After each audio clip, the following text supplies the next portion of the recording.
kuntu kanzan mahfiyan wa ahbabtu an u'rafah wa khalaqtul khalqa liya'rifani. Apa kata diri yang batin? Apa kata diri yang gaib? Aku adalah perbendaharaan yang tersembunyi.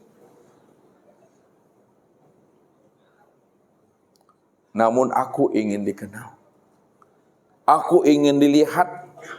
Aku ingin dipuji, dibesarkan. Karena aku ingin dikenal, dilihat, dipuji, dibesarkan. Wa khalaqtul khalqa liya'rifani. Maka aku menciptakan sesuatu dari diriku sendiri. Ini bahasa syariat. Rupanya Allah menciptakan dan menjadikan sesuatu itu bukan di luar dirinya, akan tetapi dari dalam dirinya sendiri. Apa yang diciptakan dan dijadikan Allah dari dalam dirinya sendiri, yang dikatakan sesuatu. Sesuatu yang Allah ciptakan dan Allah jadikan dari dirinya sendiri, itulah yang dikatakan oleh Allah itu namanya dengan nur. Nur yang Allah ciptakan, yang Allah jadikan, yang mula-mula pertama kali dari dirinya sendiri, Bapak Ibu, itu adalah nur. Nur ini belum bernama, Bapak Ibu. Maka disinilah katakan yang pertama kali, yang mula-mula pertama kali diciptakan, dijadikan itu adalah nur. Untuk apa, kata Allah? Supaya nur yang aku ciptakan ini, nur yang aku jadikan ini, yang berasal dari diriku, supaya nur itu mampu mengenal dan menyaksikan aku. Sebenarnya akulah yang wujud dan nyata pada dirinya. Supaya nur ini mampu dia mengenal dan menyaksikan aku, akulah yang sebenarnya yang wujud dan nyata pada dirinya. Siapa nur itu? Nur inilah bahasa hakikatnya, ini yang disebut namanya tajalli min tajaliyatillah. Nur inilah yang dikatakan bahasa hakikat sebutan tajalli Allah.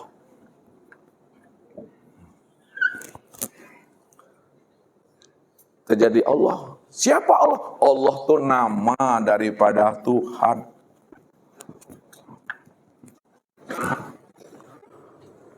Itulah maksudnya. Kalaulah nur itu tajalli daripada Tuhan, itu makna hakikinya. Nur inilah yang disebut bahagian diri Tuhan itu sendiri. Inilah yang dikatakan namanya kenyataan Tuhan itu sendiri. Inilah yang disebut namanya penampakan diri Tuhan itu sendiri. Karena dia dalam keadaan batin, karena dia dalam keadaan gaib, dia ingin mengenal dirinya, maka dia mentajalikan dirinya. Tajali diri itu sebenarnya tiada lain kenyataan dan penampakan dirinya. Bahasa torikatnya, tajali dirinya yang dikatakan nur itu, itulah cermin untuk memandang dirinya. Aku ingin melihat diriku, di luar diriku itulah yang aku sebut namanya nur. Fungsinya ada sebagai cermin untuk memandang akan diriku. Khalaqtuka li ajli, itu dia maknanya.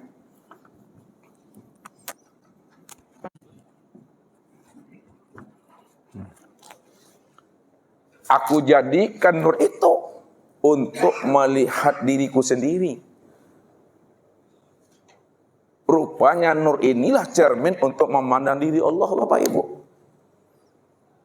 Sekarang, siapa hakikat nur ini yang sebenarnya? Ini kita masuk ke dalam. Kalau kita dah paham, hakikat nur itu sendiri, itu tiada lain adalah rahasia diri Allah tuh. Hakikat nur itu adalah tiada lain rahasia diri Allah. Kenapa dikatakan nur itu adalah rahasia hakikat diri Allah? Karena nur itu memangnya terbitnya dari dirinya. Bahasa hakikat, ini tiada lain bagian diriku. Karena dia bagian diri Allah. Maka disebutlah namanya itu dengan nur ilahi.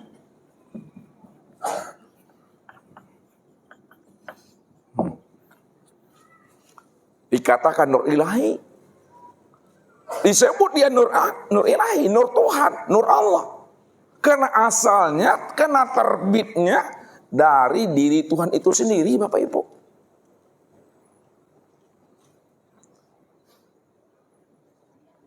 Ketika dirinya telah disebut namanya nur ilahi,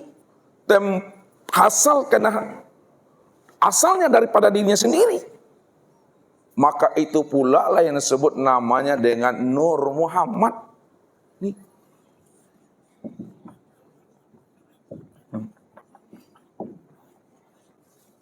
Nur Muhammad itulah wujud nyatanya memandang akan dirinya. Jadi usah ulang lagi biar paham. Dikatakan nur ilahi, nur Tuhan, karena asalnya dari dirinya sendiri. Karena asalnya daripada dirinya sendiri, disebut namanya nur ilahi.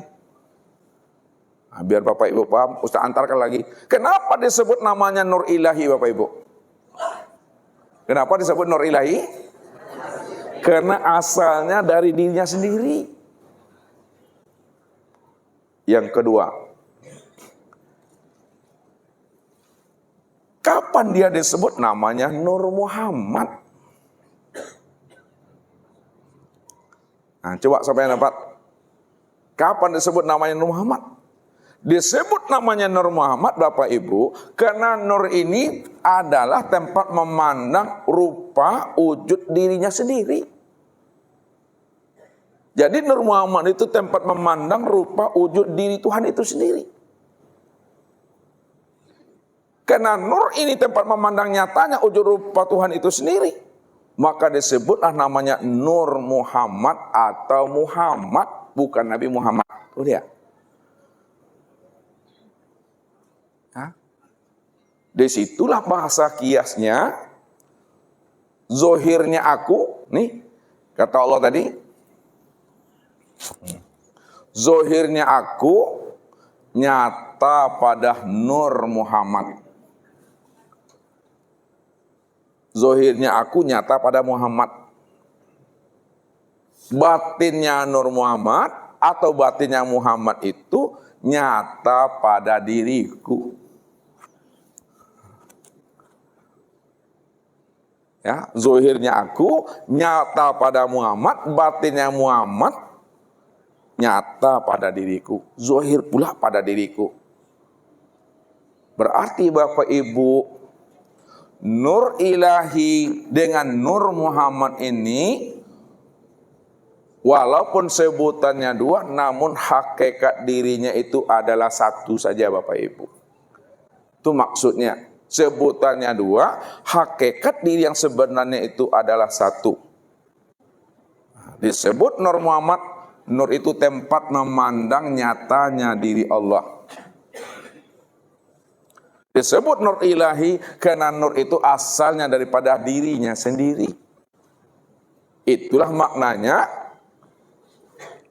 wa khalaqtul khalqa liya'rifani, aku ciptakan Nur Muhammad itu supaya dia mengenal aku, akulah yang wujud dan nyata pada dirinya. Inilah yang disebut cermin untuk memandang diri Allah tuh. Cermin untuk memandang diri Allah. Kenapa ini cermin untuk memandang diri Allah? Karena Allah itulah ingin dikenal, ingin melihat dirinya, di luar dirinya, yang disebut namanya Nur Muhammad, yang dikiaskan namanya dengan cermin. Contoh, ini contoh lagi biar mantap pahamnya. Ya. Ketika Bapak Ibu tadi bersolek, bergaya, menyisir, pakai bedak, lempong siti di kamar masing-masing, kira-kira Bapak Ibu nampak nak diri Ustadz berdiri dalam cermin itu tadi pada saat Bapak Ibu itu bersolek, menyisir tadi? Nampak atau tidak? Tidak nampak. Kenapa tidak nampak Bapak Ibu? Karena yang tegak di depan cermin, yang bersolek dan yang menyisir itu siapa tuh? Diri Bapak Ibu masing-masing. Kalau diri Bapak Ibu masing-masing yang bersolek, menyisir di depan cermin, sudah pantaslah diri Bapak Ibu yang nampak dalam cermin. Tidak pernah ada diri Ustadz di dalam cermin itu. Karena Bapak Ibu lah yang berdiri di situ, yang ada dalam bercermin untuk mengenal dirinya. Sekarang Allah yang Allah itu wujudnya tunggal, nyata, esa, nggak ada satu-satunya, hanya Dia semata-mata. Kalau Allah cuma yang esa, tunggal, Dia semata-mata, tidak ada diri yang lain. Maka diri siapa yang nampak pada sekalian alam ini? Diri siapa yang nampak pada diri Bapak Ibu ini? Adalah diri Allah. Kalaulah yang nampak pada alam dan nampak pada diri Bapak Ibu diri Allah, lalu alam dan diri Bapak Ibu itu apa bagi Allah? Gunakan bahasa apa tadi? Cermin. Alam dan diri Bapak Ibu itu adalah cermin untuk melihat akan adanya diri Allah. Karena Allah yang bercermin. Kalau Allah yang bercermin, cermin Allah itu adalah alam. Cermin Allah itu adalah diri kita yang disebut namanya Nur Muhammad. Maka diri Allah lah yang nampak, yang terlihat pada alam dan pada diri Bapak Ibu itu sendiri. Itulah maksudnya. Untuk melihat akan nyatanya diri aku, lihatlah kepada alam, namun sempurnanya melihat akan nyatanya diri aku, lihatlah pada dirimu. Dirimu itu tiada lain adalah sempurnanya memandang akan wujud aku, kata Allah. Kenapa diri kita ini tempat memandang sempurnanya diri Allah? Karena Allah cuma yang ada, selain Dia nggak pernah ada. Ini yang mesti diitikot. Ini yang mesti dijazam. Tidak boleh kita ingkari dan tidak boleh kita tolak Bapak Ibu. Kalau Bapak Ibu ingin menolak dan mengingkari juga, tolak dan ingkarilah bahwa diri kita tidak pernah ada sama sekali. Jangan ditolak dan ingkari diri Allah. Siapa yang menolak dan mengingkari diri Allah, apa kata Allah Bapak Ibu? Ulaika alladzina kafaru bi ayati rabbihim wa liqaihi fahabitat a'maluhum fala nuqimu lahum yaumal qiyamatil wazna. Barang siapa yang kafir, dia menolak, dia mengingkari akan wujud aku, akan nyatanya aku pada dirinya, lalu dia mengingkari, tidak memandang, tidak melihat aku yang sudah nyata pada dirinya, diingkarinya itu. Fahabitat a'maluhum, maka hapuslah seluruh amalnya, batal seluruh amalnya. Amalnya menjadi kosong Bapak Ibu. Kalau amal kita telah hapus, amal kita ini kosong, fala nuqimu lahum yaumal qiyamatil wazna, maka di akhirat nanti amal ibadahnya tidak pernah diperhitungkan Tuhan. Kenapa tidak pernah diperhitungkan Tuhan? Amal ibadahnya itu sudah dikatakan amal yang batal, amal yang kosong. Bukan cacat Bapak Ibu. Kalau cacat masih ada juga setengahnya itu yang bagus tuh. Ini kosong, ini batal. Kalau udah kosong dan batal, tidak diterima. Sebab tidak diterima karena dia tidak mengenal siapa Tuhan itu yang sebenar-benarnya. Inilah yang mesti kita pahami. Ini nur Bapak Ibu. Sekarang nur ini, lihat, Ya, nur ini sebagai tempat memandang rupa Allah yang disebut namanya Nur Muhammad. Nur ini sudah nyata dia pada sekalian alam. Nur ini nyata dia pada sekalian alam.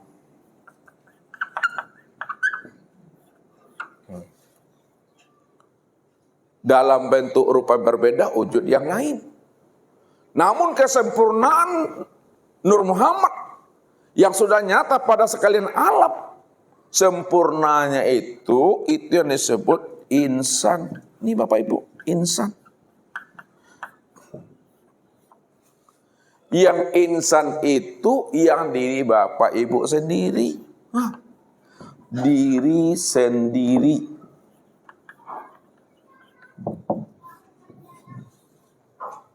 Walaupun Ustaz katakan insan itu diri sendiri, namun diri sendiri bukanlah kenyataan diri Bapak Ibu tuh. Akan tetapi diri sendiri itulah nyatanya sempurna, memandang nyatanya diri Allah yang sebenar-benarnya. Inilah yang Allah katakan, siapa yang mengaku-ngaku insan itu dirinya, dibantah oleh Allah. Allah yang bantah. Apa bantahan Allah? Lihat.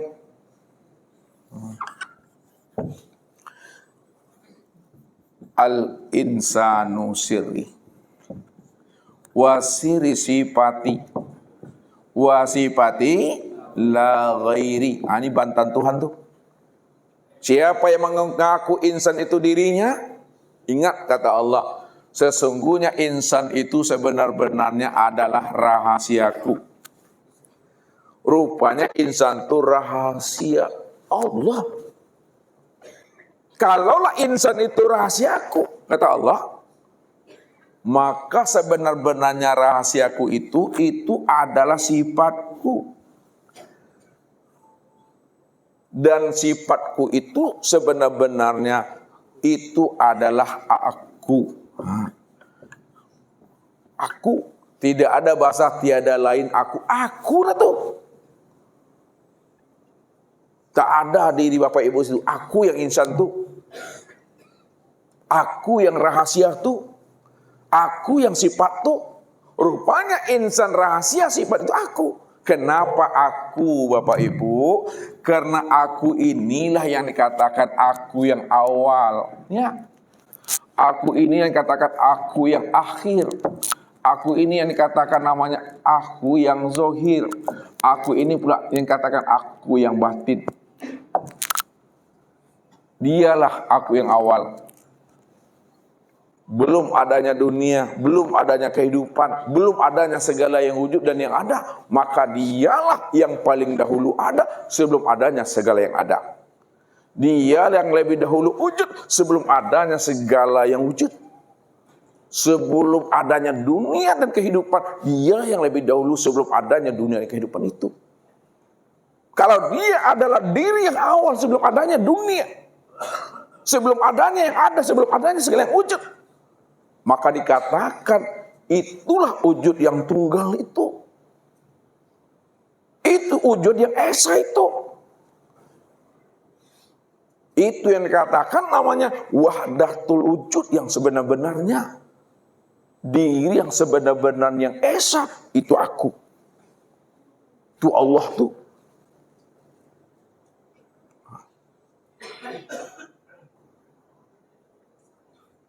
Maka pahamilah. Pilihlah, silaulah. Siapa sebenarnya si amal diri? Siapa sudah menyilau si amal diri pada dirinya? Rupanya si amal diri pada dirinya. Inilah Allah itu sendiri Bapak Ibu.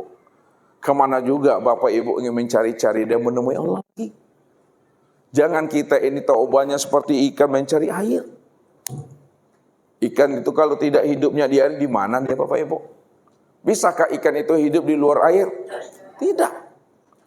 Baru ikan itu sadar dia hidup di dalam air setelah dia mampu mengenal akan rahasia dirinya yang sebenarnya. Disitulah dia tersentak, selama ini dia hidup di dalam air. Sama Bapak Ibu mencari siapa yang hayat di dalam diri. Padahal Bapak Ibu setiap waktu, setiap menit, setiap detiknya itu bernapas. Yang bernapas itulah yang sebenarnya hayat itu. Kalau kita rinci Bapak Ibu, ini kita memandangnya secara tarkik supaya tahu kita mencari si amal diri pada diri tadi. Baca alam pada diri, baca diri dalam diri. Di dalam diri ada diri, dalam diri ada rahasia diri. Di dalam rahasia diri itulah aku sebenarnya wujud dan nyata dengan sendirinya, kata Allah. Lihat, untuk memantapkan ini. Ya. Yang sebenarnya diri Bapak Ibu.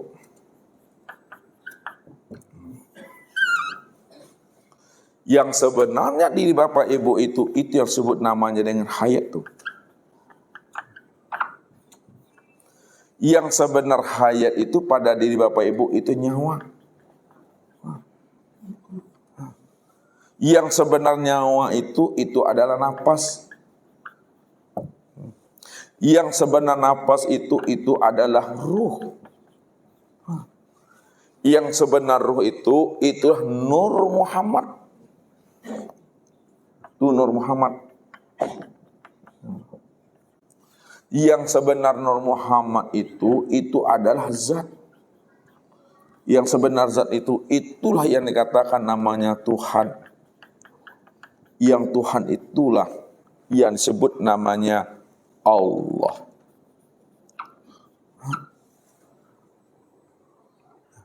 Jadi Tuhan itu yang kita imani.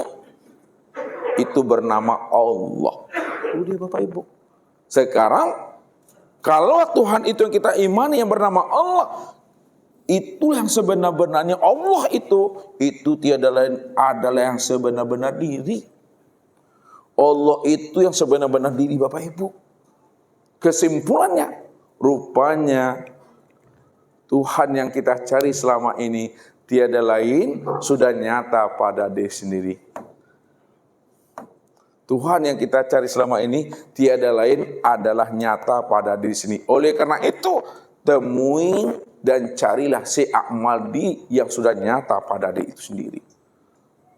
Ketika Bapak Ibu sudah mengenal ini, barulah ibadah yang kita lakukan itu namanya ibadah yang sudah ma'rifat.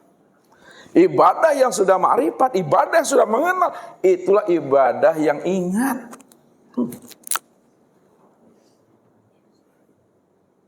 Ibadah yang ingat. Ingat yang bagaimana maksudnya? Ingat itu maksudnya sadar sesadar-sadarnya bahwa diri inilah yang dirinya Allah. Tuh maksudnya. Ingat itu maksudnya sadari sesadar-sadarnya bahwa yang diri ini yang diri Allah tuh. Kalau sudah sadar diri kita bahwa diri inilah nyatanya dirinya Allah, maka orang yang dikatakan ingat tidak lagi dia mengingat. Yang dikatakan ingat itu tak lagi dia mengingat. Kalau dia masih mengingat, itu tanda belum ingat. Yang tidak ingat itu yang sebenar ingat. Yang sebenar ingat itu adalah tidak ingat. Dari mana kesimpulan kalam itu kita sampaikan? Setelah kita paham dan mengerti rahasia daripada diri itu tiada lain adalah Allah, dan Allah itu sudah wujud dan nyata yang disebut namanya insan. Insan itulah nyatanya dirinya Allah. Rupanya dirinya Allah itu inilah diri yang ini yang sebenarnya sudah berupa insan itu. Barulah ibadah kita ibadah yang ingat Bapak Ibu. Bagaimana memahaminya? Apakah pada diri sendiri? Yang mata ini tetap memandang. Yang telinga tetap fungsinya mendengar. Yang akal ini tetap dia berfungsi itu merenung-renung, menilik-nilik. Yang hati tetap melintas-lintas dia. Walaupun mata, telinga, hati ini tetap dia melihat, mendengar, melintas-lintas, berimajinasi. Pandanglah Bapak Ibu, segala yang dilihat, segala yang didengar, segala yang terbetik, segala yang terlintas, itulah nyatanya Allah. Baik pada rupa ayah, ibu, suami, istri, anak, cucu, dan menantu. Baik berupa namanya sejadah, baik berupanya alam. Itulah nyatanya Allah itu. Akan tetapi kesempurnaan apa yang Bapak Ibu lihat, kesempurnaan apa yang Bapak Ibu pandang, sempurnanya itu pada diri sendiri. Kembalikan lagi ke sini. Disinilah kesempurnaan apa yang kita pandang itu. Yang kita pandang itu yang Ustaz maksud tadi, Allahnya yang nyata pada sesuatu, Allahnya yang nyata pada alam. Padahal alam dan sesuatu itulah nyatanya Allah. Namun kesempurnaan nyatanya alam dan sesuatu itulah pada insan ini dari Bapak Ibu itu. Tidak akan pernah jatuh namanya kepada kesyirikan itu. Walaupun Bapak Ibu buka mata, walaupun Bapak Ibu tutup mata, namun hakikat buka mata, tutup mata, hakikatnya tiada lain adalah Allah itu cuma yang wujud dan yang nyata. Apapun yang terlintas di dalam pikiran kita, apapun yang terbetik di dalam hati kita, yang nyata pada lintasan hati, yang zahir pada lintasan akal pikir, tiada lain aku, kata Allah, karena akulah segala-galanya, segala-galanya, ya aku. Itu yang maksudnya. Ketika itu Bapak Ibu udah dikatakan ingat itu, rupanya ingat itu tidak ingat, yang tidak ingat itu harus benar ingat. Tak bisa lagi disebut-sebut juga lagi Bapak Ibu. Ya. Tak bisa lagi dijelaskan itu. Ini yang disampaikan oleh ketua kita tadi. Ya. Diam saja lagi Bapak Ibu, enggak ada lagi. Cukup dipahami. Contoh, ini Ustaz beri contoh lagi. Kita berada sekarang di mana nih? Di Hotel Lepo kan? Udah paham kita Bapak Ibu, kita berada di Hotel Lepo sekarang nih. Lalu datang juga lagi ibu-ibu. Yang Hotel Lepo itu mana ibu? Atau tujuh ke pintu, atau tujuh ke tiang deh.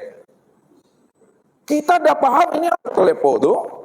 Bertanya saya mana Hotel Lepo tuh Ustaz? Ini Ustaz, ini dindingnya. Tujuh ini, apa namanya? Loteng, tujuh ini, lantai. Padahal kita sudah paham yang Hotel Epo yang mana, lalu ditunjuk juga dia. Makanya lain yang disebut, lain pula nanti ditunjuk. Karena kita takut, lain yang disebut, lain pula ditunjuk. Makanya orang yang sudah paham tentang Allah, disitulah duduknya diam, la sautun wala harpun itu. Itu maknanya. Makna dibalik tidak ada kata dan suara. Makna daripada diam itu. Supaya kita betul-betul tidak lagi menyebut-nyebutnya, menunjuk-nunjuknya, menjelas-jelaskannya. Sebab kan sudah paham, dijelaskan juga. Nanti salah tunjuk. Kita ingin menyebut Allah, ingin mencari Allah, yang ditunjuk lain pula. Padahal yang ditunjuk itu juga tajallinya, bagian daripada dirinya itu juga. Akan payah kita untuk menguraikannya lagi. Makanya kesempurnaan ma'rifat itu Bapak Ibu, kesempurnaan ma'rifat itu adalah diam. Kesempurnaan ma'rifat itu diam. Kesempurnaan diam itu paham tuh maksudnya. Kesempurnaan paham, sadar. Kesempurnaan sadar, patuh. Kesempurnaan patuh, apa kesempurnaan patuh Bapak Ibu? Pasrahnya. Kesempurnaan pasrah itu iman.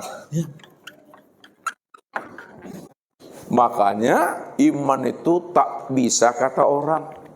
Kalau Bapak Ibu sudah yakin tentang Allah, sudah percaya tentang Allah, karena Allah yang kita yakin, yang kita percaya, kita sudah kenal, maka yakinnya Bapak Ibu itu tidak bisa dirubah dengan kata si A, kata si B, dan kata si C. Karena itu antara kita dengan Allah.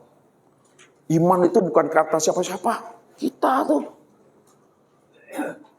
Kenapa iman itu kata kita dengan Allah? Tidak bisa dirubah. Karena Bapak Ibu itu sudah mengenal akan dirinya. Ya, mengenal ini kuncinya. Kalau sudah mengenal tentu sudah menyaksikan. Kalau sudah menyaksikan tentu sudah bertatap wajah.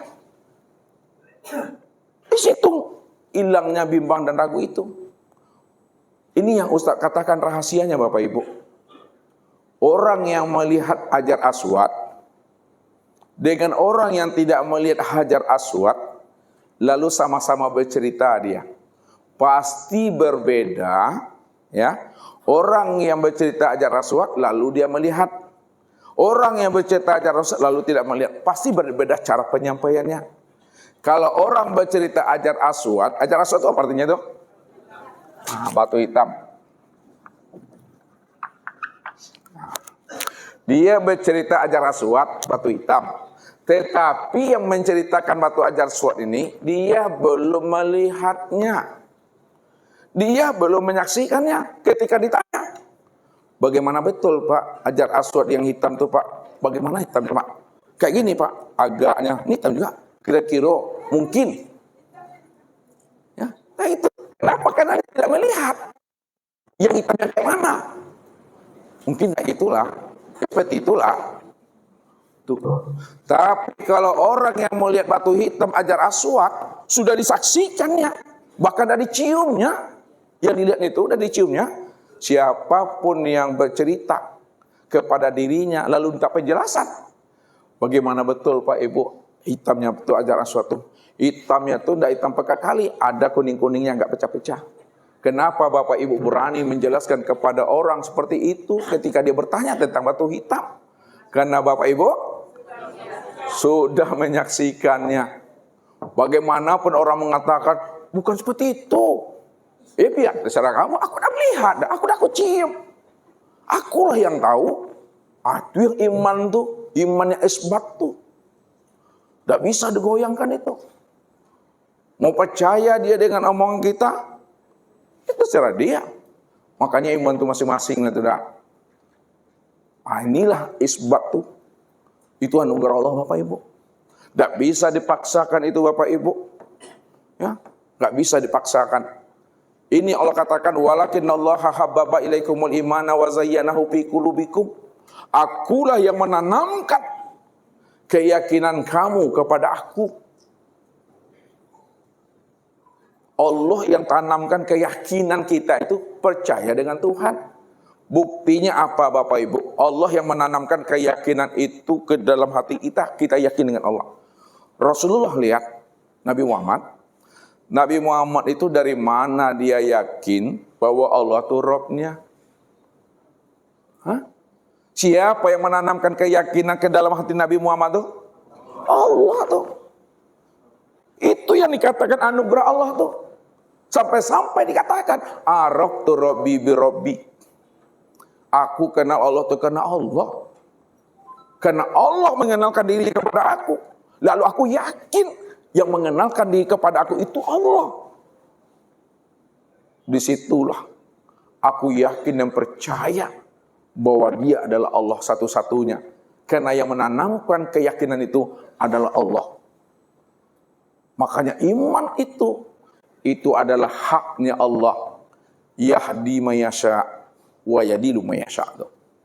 Aku beri dia hidayah, petunjuk tentang aku. Sehingga dia tidak ragu. Aku yang memberikan petunjuk itu. Dan aku tidak beri petunjuk kata Allah. Juga aku yang menghendaki. Karena aku tahu walaupun aku sampaikan, dia juga tidak akan pernah yakin dengan aku. Kenapa? Dia tidak percaya dengan aku. Itu juga sudah berada di dalam rahasia ilmuku tentang rahasia dirinya.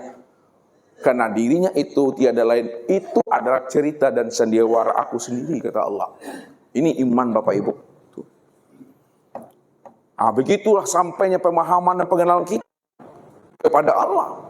Sehingga ibadah yang kita lakukan itu ibadah yang betul-betul ingat.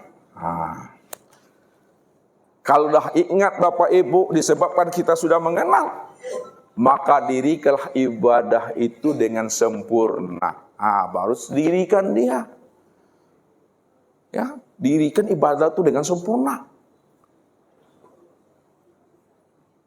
Setelah kita ingat, setelah kita menyaksikan. Disitulah duduknya rukun Islam tuh. Sebelum sholat, sebelum puasa, zakat, haji, kurban. Apa yang lebih dulu Bapak Ibu? Sebelum sholat, sebelum puasa, sebelum zakat, sebelum haji, rukun Islam. Syahadat ini yang dibenahi dulu nih, syahadatnya. Syahadat itu yang mesti benahi dulu. Syahadat ini apa artinya nih? Syahadat itu menyaksikan ya. Menyaksikan. Asyhadu an la ilaha illallah. Nih. Asyhadu an la ilaha illallah. Wa asyhadu anna Muhammad Rasulullah. Aku bersaksi tidak ada ilah melainkan Allah, dan aku bersaksi Muhammad itu utusan Allah. Kalau yang namanya bersaksi, melihat apa Bapak Ibu? Melihat. Kalau kita betul-betul bersaksi itu melihat, tentu Allah yang kita saksikan itu benar-benar sudah terang dan nyata dalam penglihatan diri kita ini ya. Tapi kenapa banyak orang yang bersyahadat, tapi dia tidak menyaksikan Allah yang dia persaksikan itu? Itu namanya syahadat palsu. Dia bersaksi, tapi tak melihat. Saksi palsu namanya itu. Ada orang kecelakaan di depan rumah kita, Bapak Ibu, ya, kita dah tahunya belakangan aja, ya, dikasih tahu sama orang ada kecelakaan. Lalu karena rumah Bapak Ibu dekat di situ, Bapak Ibu diminta menjadi saksi atas kejadian peristiwa itu. Mau enggak Bapak Ibu jadi saksi? Tidak mau. Kalau mau juga saksi apa nama itu? Saksi palsu. Ya. Tapi kalau Bapak Ibu melihat peristiwa itu, lalu Bapak Ibu diminta keterangan untuk jadi saksi, mau enggak Bapak Ibu? Mau, karena kita melihat peristiwanya. Benar Pak, saya lihat. Memang laju motornya Pak. Tuh. Kalau kita bersaksi bahwa Allah itu Rabb kita, lalu kita tidak menyaksikan Allah yang kita imani itu, berarti penyaksian kita kepada Allah itu bohong. Kamu katanya kenal dengan aku, tapi kamu tak melihat aku. Bagaimana pengenalan kamu kepada aku tuh, kalau kamu tak lihat aku? Bagaimana aku jadikan kamu menjadi hamba aku, kalau kamu tak kenal aku? Rupanya yang dijadikan Allah sebagai Habibullah, kekasih Allah, itu adalah orang yang kenal dengan Allahnya. Itu maksudnya. Makanya pahamilah makna syahadat ini. Sekarang kita jelaskan makna syahadat ini. Setelah itu baru kita turun dia ke dalam penyempurnaan sholat. Syahadat menyaksikan Allah. Sekarang Bapak Ibu, yang ada siapa tadi? Yang wujud siapa? Kalaulah yang wujud dan yang ada itu hanya Allah, ya. Pada saat Bapak Ibu memahami dan mengucapkan syahadat karena Allah cuma yang ada, itu maknanya Allah menyaksikan atas dirinya sendiri itu. Karena Allah cuma yang ada, Allah cuma yang wujud. Kalau Allah yang wujud, Allah cuma yang ada. Dia semata-mata yang ada, nggak ada yang lain. Maka dialah yang menyaksikan atas dirinya sendiri. Ketika itu maknanya asyhadu alla ilaha illallah. Apa kata Allah? Nih kata si aku tuh Allah. Aku bersaksi atas diriku. Allah bersaksi atas dirinya sendiri. Aku bersaksi atas diriku. Tidak ada yang nyata. Tidak ada yang wujud, yang melihat, yang mendengar, berkata, mengetahui, berkuasa, berkehendak, dan hidup. Tidak ada yang awal, akhir, zahir, dan batin. Melainkan yang awal, akhir, zahir, dan batin. Yang wujud yang sama basar kalam ilmu dan kudrat serta hayat itu melainkan Allah diriku.